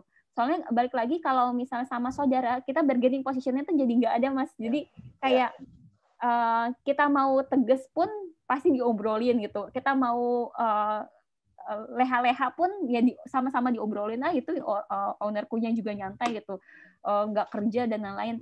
Nah, biar nggak ada kesenjangan itu benar-benar dibuka lowongannya. Spesifikasinya terserah yang Mas Irfan mau, soalnya balik lagi Mas Irfan yang gaji gitu. Mas Irfan yang mengeluarkan kos untuk gaji karyawan. Jadi memang sesuai kebutuhan gitu, rekrutmennya seperti apa, apakah Mas Irfan lebih cocok sama orang SMK gitu, karena Mas udah trust gitu, SMK misalnya teknisinya udah bagus banget, itu udah keren banget, tinggal trustnya doang gitu, atau misalnya udah S1 atau misalnya udah pengalaman kerja berapa tahun gitu, 4 tahun atau 5 tahun pengalaman gitu. Nah itu harus dilihat. Nah ketika ada lamaran masuk, itu biasanya kita sorting juga, terus ketika dipanggil itu Mas, kalau bisa pembandingnya itu jangan 2 orang lah. Kalau bisa ya 3-5 orang. Jadi benar-benar dipanggil wawancara. Nah, kalau misalnya Mas nemuin orang yang kenal, entah itu teman atau saudara lagi gitu yang sama-sama ngelamar, yang ngewawancara itu jangan Mas Irfan, biar objektif gitu. Tapi orang lain gitu, misalnya istrinya Mas, atau misalnya Mas ngedelegasiin siapa yang kira benar-benar orang lain gitu, Mas jangan ada di sana gitu. Pun nanti ketika dia kerja, atau misalnya sekarang saudaranya kerja di tempatnya Mas, masih kerja di sana gitu, dan Mas nggak bisa mecah. Nah, Mas harus delegasiin 1 orang yang bisa jadi supervisinya dia. Jadi kalau sama dia tuh dia manut gitu. Soalnya kalau sama Mas Irfan ngerasa digampangin gitu. Nah itu. Nah, ketika tadi udah wawancara, interview, nah interviewnya juga Mas kalau bisa sebelumnya tuh udah ini ya, udah ada 2 karakter pertanyaan saat interview. Jadi yang pertama itu karakter untuk pertanyaan kebutuhan teknisi gitu. Dia bisa apa aja gitu. Apakah dia bisa handle komputer 1 atau 5, atau misalnya dia handle 2 komputer per hari aja udah ngeblank banget. Nah, satu lagi lebih ke culture fit atau corporate fit gitu. Nah, ini penting banget kalau misalnya tadi pas wawancara nggak culture fit, misalnya kelihatan lah Mas gitu, orang yang benar-benar sungguh-sungguh, orang yang pintar ngebohong, atau orang yang benar-benar nggak jujur atau lain-lain, itu kelihatan saat interview gitu.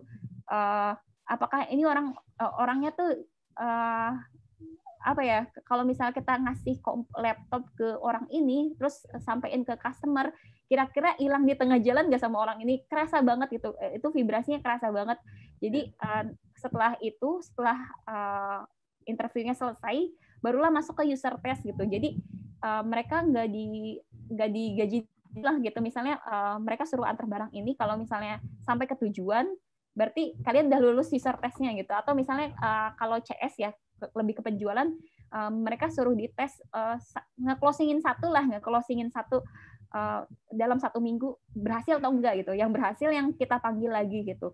Nah jadi itu salah satu teknik bagus sih Mas. Jadi kayak teknik gratisan gitu. Jadi Mas hire banyak gitu, terus 5 orang interview user test, terus mereka disuruh jualin itu 1 orang 3, kira-kira siapa yang berhasil gitu. Kalau ada yang kejual juga kan untung kita gitu.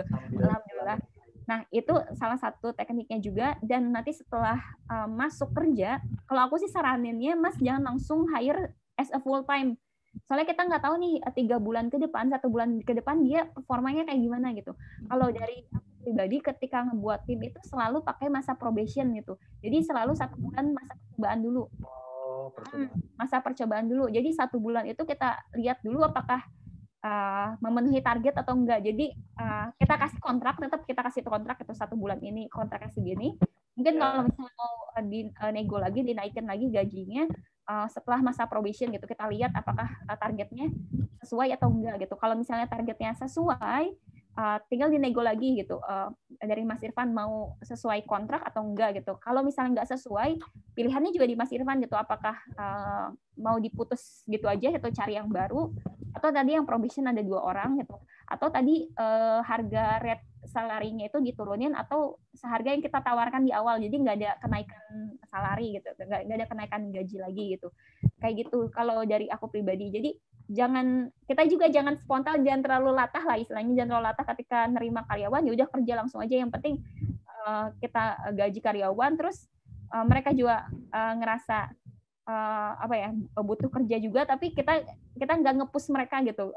Nah, salah satu fungsi leader itu ya tadi gitu, gimana caranya kita tegas gitu. Ada ininya sih Mas, ada waktunya ketika kita bercanda, ketika kita nyantai gitu. Tapi ketika kita tegas ya tegas gitu. Orang mau nggak mau harus nurut gitu. Kalau kata Mas Irfan suruh kumpul ke Cikoneng ya semuanya harus ke Cikoneng gitu. Kalau suruh kumpul ke Tasik ya semuanya harus ke Tasik, harus nurut semua gitu. Berangkat jam 8 ya jam 8 gitu. Kalau nggak nurut berarti itu nggak culture fit gitu, nggak sesuai yang tadi Mas Irfan mau gitu. Kalau dari aku sih kayak gitu.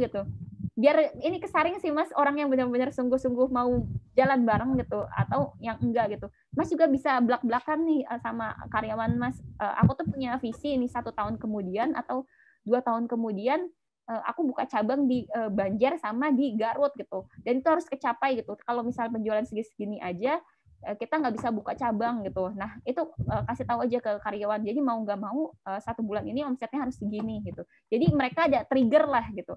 Jadi nggak kayak ya udahlah kayak kita bangun tidur terus kerja besoknya tidur lagi. Jadi nggak ada goalsnya gitu kalau dalam bisnis. Itu sih gitu. Oke, gimana Mas Gumi? Apakah sudah terjawab? Alhamdulillah untuk saran dan tips-tipsnya saya cerna. Nanti saya akan coba aplikasikan. Minta doanya juga ya, supaya. Amin. Ya good luck. Atau Mas Irfan kalau misalnya punya moto-moto nih, moto-moto misal dildan atau misalnya moto 10 juta 1 bulan atau 20 juta 1 bulan, itu kalau bisa ditempel di dinding-dinding kantor. Itu ngaruh loh Mas, ngaruh kan, karena apa gitu, ketika kita masuk kerja gitu, tapi di dalam ya, di bagian internal aja gitu, bukan yang kelihatan customer-nya gitu.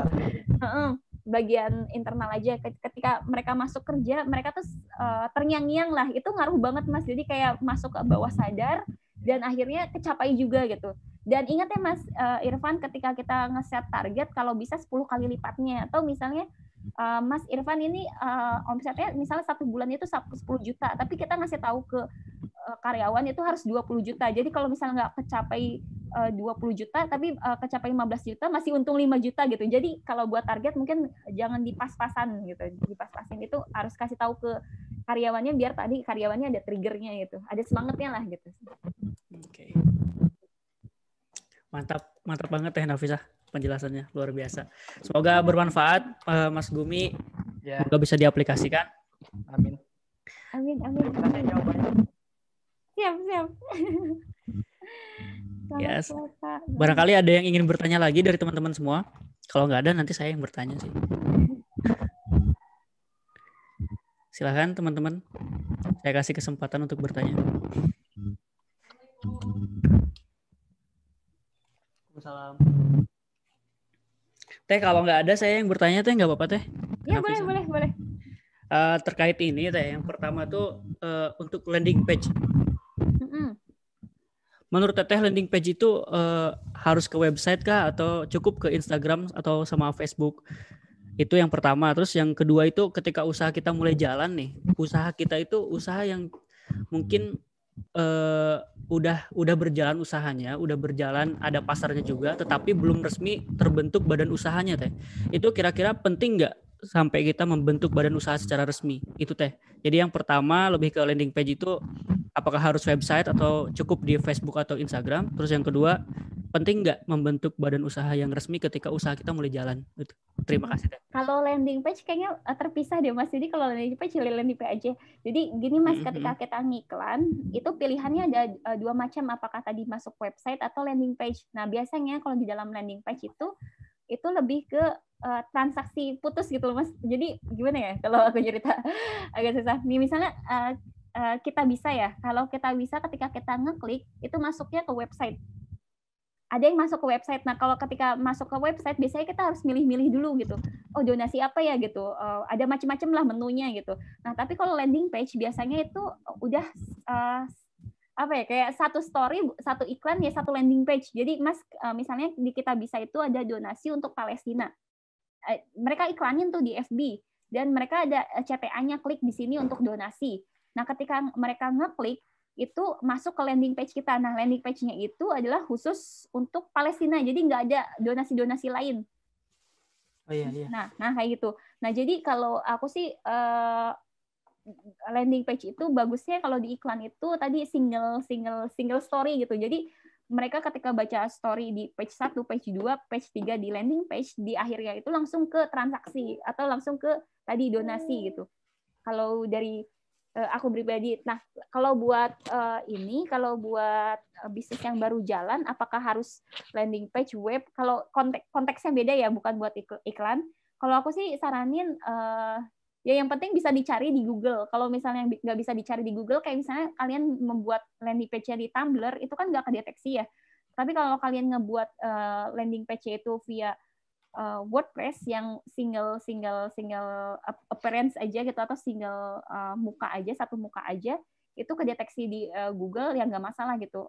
Landing page aja nggak apa-apa gitu. Kalau misalnya website itu kan memang treatmentnya beda ya. Kalau ada satu hacker yang masuk itu bisa jadi bug gitu ke bawah-bawahnya. Jadi kalau aku sih saraninnya kalau misalnya masih baru ya nggak apa-apa gitu, landing page aja. Mungkin story-nya kali ya Mas, kalau landing page itu harus bagus banget gitu, karena tadi dia hanya satu muka, dia hanya scroll ke bawah doang gitu, nggak ada klik-klik di lain-lain gitu. Jadi di akhir tuh CTA-nya harus jelas gitu, apakah minta brosur kah, apakah minta newsletter kah, atau tanya kami sekarang atau kontak kami sekarang, itu harus jelas gitu. Jadi setelah mereka baca di atasnya about us-nya, terus dibaca timnya siapa aja, terus benefitnya apa aja, produknya apa aja, di bawah tuh langsung CTA.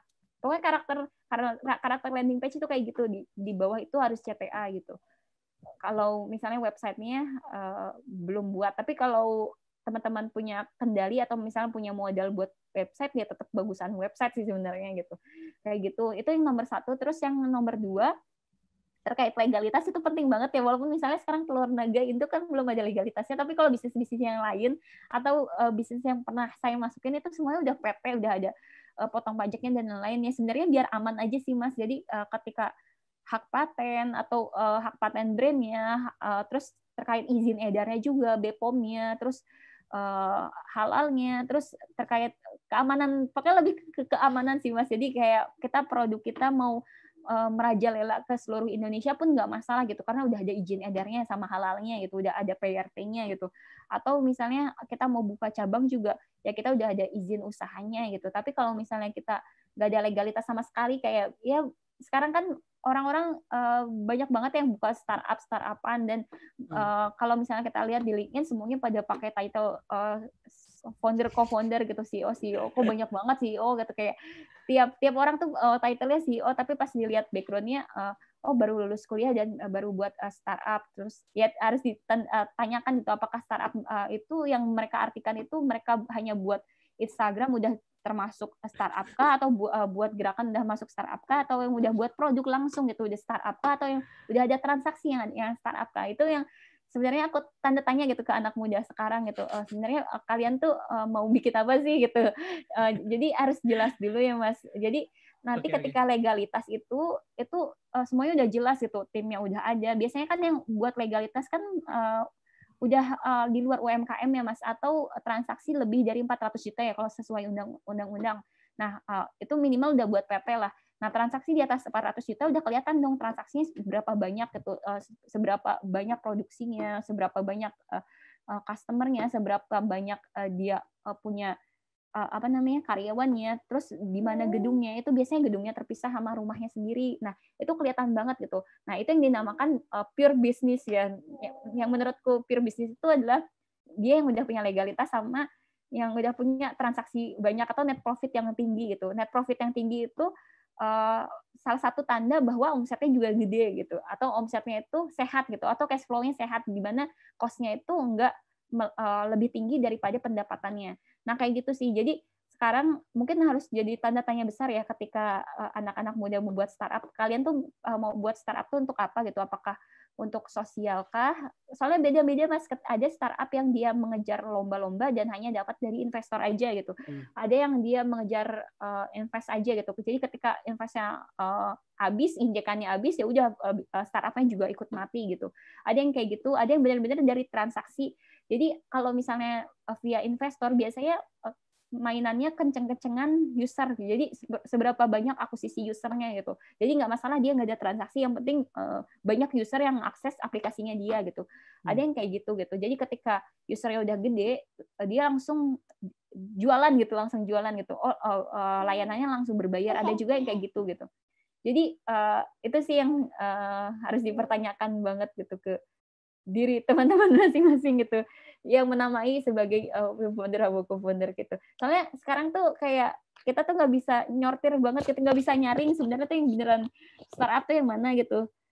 Soalnya bener loh, aku ngeliat tuh ada 3 karakter startup gitu. Jadi yang tadi startup yang main investor bener-bener nyari lomba, nyari panggung lah istilahnya, nyari panggung kemana-mana gitu, dia ngisi di mana-mana. Tapi sebenarnya kalau dilihat bisnisnya tuh kosong gitu, nggak ada transaksi sama sekali. Tapi ada juga yang startup dia transaksinya gede, tapi panggungnya nggak ada gitu. Jadi ada plus minusnya lah. Ada juga yang dia modal dari orang lain, wah bener-bener vulgar banget lah terkait timnya gitu. Timnya dikasih laptop yang bagus dan lain-lain, tapi pas ngelihat transaksinya juga kosong gitu. Ada yang kayak gitu. Jadi itu sih dari aku pribadi. Legalitas itu salah satu tanda bisnisnya udah bagus banget, udah di luar UMKM itu, dia udah stabil. Dan teman-teman ingat ya, target teman-teman itu adalah tadi selain net profitnya tinggi, kalian harus melebihi dari UMKM gitu, melebihi dari 400 juta. Nah setelah jadi 400 juta ke atas itu bukan startup lagi, tapi udah smart up, dan habis smart up itu ada scale up gitu. Jadi kalau smart up itu udah naik levelnya di atas UMKM. Nah kalau udah di atas UMKM udah jadi PT misalnya, oh ternyata udah gede lagi, misalnya sekelas Unilever, nah itu levelnya udah scale up gitu, udah benar-benar tinggal tinggal ngiklan dibeli ribuan orang gitu. Jadi levelnya itu 3 tahap bisnis ya, startup, smart up, scale up gitu. Nah kebanyakan startup yang sekarang itu sebelum smart up mereka udah kelindes duluan. Balik lagi kenapa? Karena dia habis di modal atau uang investornya habis buat operasional kantor. Coba dia lihat sekarang. Ada berapa gitu startup yang hidup sampai detik ini, tahun ini, dari tahun berdirinya gitu. Paling yang sekarang masih hidup adalah misalnya kayak yang gede-gede lah, yang unicorn doang gitu, yang kayak Traveloka, Gojek dan lain, dan mereka kan udah ada investor tetap gitu, dan nilai valuasinya juga udah tinggi. Tapi coba kalau startup yang lain gitu. Jadi sebuah startup itu harus dipertimbangkan juga gitu. Kalau misalnya mau hidup sampai 10 tahun kemudian, 20 tahun kemudian, 30 tahun kemudian kayak gitu. Kalau kalian hanya cari pengalaman, ya nggak apa-apa sih. Sebenarnya nggak apa-apa sih kalau mau buat-buat, sebenarnya nggak apa-apa. Cuman ini aja sih, Mas, biar nanti korporat ketika hire kalian masih ada value-nya gitu. Kalian buat apa sih? Terus berhasilnya tuh di angka berapa sih, akuisisi user kah atau tadi transaksi kah? Jadi kalian as a professional masih diterima, as a business juga masih diterima gitu. Kalian masih bisa jualan gitu. Makanya tadi aku tekanin banget ya, sebenarnya kalau misalnya ke arah profit, yang penting ada transaksi dan transaksinya melebihi cost gitu. Tapi kalau misalnya ke arah aplikasi, lebih ke akuisisi si usernya. Tapi kalau ke arah sosial, ya tadi seberapa banyak kalian mengumpulkan donasi dan seberapa banyak orang yang kalian tolong gitu. Kayak gitu. Jadi semuanya tuh emang sesuai target marketnya gitu. Jangan aku ngerasa bagus sih kalau buat ini biar aku ada title-nya founder gitu. Ya udah gitu buat, akhirnya iya gitu, apa sih namanya, nggak ada ininya lah, nggak ada dampaknya gitu. Jadi kalau bisa buatlah sesuatu yang ada dampaknya gitu, yang ada manfaatnya gitu. Thank you, Mas. Oke, terima kasih Teh. Alhamdulillah sangat terjawab ya. Semoga aja bukan cuma buat gaya-gayaan deh usaha kita. Iya, benar-benar. Tapi emang powerful impact-nya ya. Impact-nya itu Iya. sangat powerful lah gitu. Ke sosial, emang profitnya juga besar dan juga bisa membantu keluarga sama teman-teman. Amin. Kalau kita realistis aja gitu. Kita butuh cuan lah istilahnya. Ya betul. Cuannya dari mana gitu. Itu yang harus kita pikirin gitu. Apakah tadi cuannya dari bisnis, ngembangin bisnis orang, misalnya aku loncat dari korporasi ke korporasi lain, atau ngembangin bisnis sendiri kah gitu, atau dari mana gitu. Oke. Kalau aku sih, mumpung kalian masih muda, itu harus punya passive income sih, itu penting banget gitu, penting banget. Jadi kalian mau kerja pun kalian tetap dapat uang dari tempat lain gitu. Oke. Sebenarnya kayaknya masih banyak yang tertarik dengan ini Teh, marketing, digital marketing. Mungkin nanti akan ada sesi selanjutnya kalau Teh Nafisa berkenan ya. Apalagi Facebook Ads, Facebook Marketplace, TikTok Ads, apalagi tadi sempat ada yang chat ke saya itu sangat tertarik dengan omset penjualan yang dalam 1 bulan bisa tembus 2 miliar, yang itu Teh, yang jual rumah. Oh iya. Mungkin strateginya secara detail mungkin bisa dikupas di pertemuan selanjutnya barangkali kalau Teh Nafisa berkenan untuk mengisi. Ya, boleh. Soalnya tadi itu ada breakdown-nya loh, Mas. Kayak misal culture juga ada breakdown-nya gitu. Digital marketing ada breakdown-nya, semuanya ada breakdown-nya gitu. Boleh. Oke. Seneng kok. Mungkin gini, pesan aku ke teman-teman ketika datang ke sharing session mungkin nggak bawa pertanyaan atau studi kasus, jadi kita benar-benar diskusi gitu. Tadi aku sorry banget ya, ngobrolnya banyak banget. Tadi kalau misalnya disela juga nggak masalah sih gitu. Ada pertanyaan untuk diskusi, nggak apa-apa, nggak masalah. Biar lebih seru aja gitu, bisa 2 arah. Oh, siap. Mungkin nanti akan disiapkan temanya yang lebih spesifik, atau kita angkat studi kasus secara lebih khusus ya Teh. Jadi biar nanti tuh ada satu permasalahan dan kita bisa bahas bareng-bareng solusinya, bisa langsung diaplikasikan dalam bisnis gitu. Atau bisa jadi misalnya kelas kita benar-benar ngebuat satu produk yang tadi 13 orang gitu yang buat itu. Oh, boleh, dengan senang hati. Kalau seru-seruan gitu. Kalau Teteh berkenan menjadi coach dari kami nih yang mau lagi merintis bisnis, nggak apa-apa juga. Amin. Nih, aku kasih tahu ya, selama corona tuh emang banyak penjual ya di dunia digital gitu. Banyak banget yang jual. Tapi yang jual juga konsumtif. Jadi teman-teman jangan takut ya. Pokoknya setiap ada yang jual pasti ada yang beli. Jadi ya jangan takut lah barang jualannya nggak kebeli gitu. Pasti ada yang beli. Jadi siapa tahu pedagang yang nawarin kita itu yang beli gitu. Jadi santai aja. Ya ini kalau dari pertanyaan saya pribadi sudah sih, mungkin ada pertanyaan terakhir ya Teh. Sampai udah jam 5:04 juga, mungkin udah dicukupan sekian aja sih. Kalau iya udah mau maghrib sih ini. Di sini juga udah pukul 5:04. Itu juga adiknya Teteh itu, si adek. Iya. Udah ya. Terima kasih banyak. Ini Teh Nafisa Arin Ilhak Nafisa atau Nafisa Arin Ilhak? Nafisa Arin Ilhak. Ya. Nafisa Arin Ilhak. Ya, Terima kasih banyak Teh Nafisa udah mau. Itu salah satu strategi marketing biar muncul nama A duluan gitu. Oh gitu. Ternyata ada strateginya juga. Luar biasa. Itu mungkin teman-teman bisa sambil memetik pelajaran ya dari hal sekecil itu ya, dari Arin Ilhak Nafisa Arin Ilhak. Insya Allah akan dijadwalkan Teh. Insya Allah pasti kedepannya sharing session bersama Teh Nafisa, mungkin nanti akan bahas tentang marketing lebih ke digital marketing. Karena saya sangat tertarik dengan digital marketing dan juga tadi teman-teman semua pada tertarik di digital marketingnya seperti itu. Mungkin spesifikan aja ya Mas, misalnya digital marketing kita bagi 3 kelas itu. Satunya copywriting, itu copywriting gimana caranya kita ngetik-ngetik sebuah caption yang dapat cuan lah gitu, dapat rupiah dari sana gitu. Kalau konten kan beda lagi gitu, konten lebih ke konten gitu, lebih ke branding. Benar-benar dipisah gitu, digital marketingnya langsung spesifik. Oke, siap. Mungkin ini akan ya. Silakan Teh Nafisa kalau mau live duluan mungkin ya. Karena ini saya ucapkan terima kasih banyak nih Teh, betul-betul berterima kasih banyak karena selama 2 jam ya, kayaknya 2 jam, hampir 3 jam, 2 jam setengah berbagi ilmu dan pengalamannya. Terima kasih juga buat teman-teman yang sudah bergabung. Semoga ilmu dan pengalaman dari Teh Nafisa ini bisa kita aplikasikan, bisa kita petik pelajarannya untuk diaplikasikan dalam kehidupan sehari-hari. Amin. Amin. Cukup sekian barangkali Teh. Wabillahi taufiq wal hidayah. Wassalamualaikum warahmatullahi wabarakatuh. Nanti teman-teman. Waalaikumsalam warahmatullahi wabarakatuh. Oke. Nanti teman-teman bisa chat di grup WA atau bisa diskusi di grup Telegram, silahkan. Kalau misal ada pertanyaan yang belum terjawab. Ada Teh Nafisanya juga, nanti bisa langsung di-mention. Terima kasih.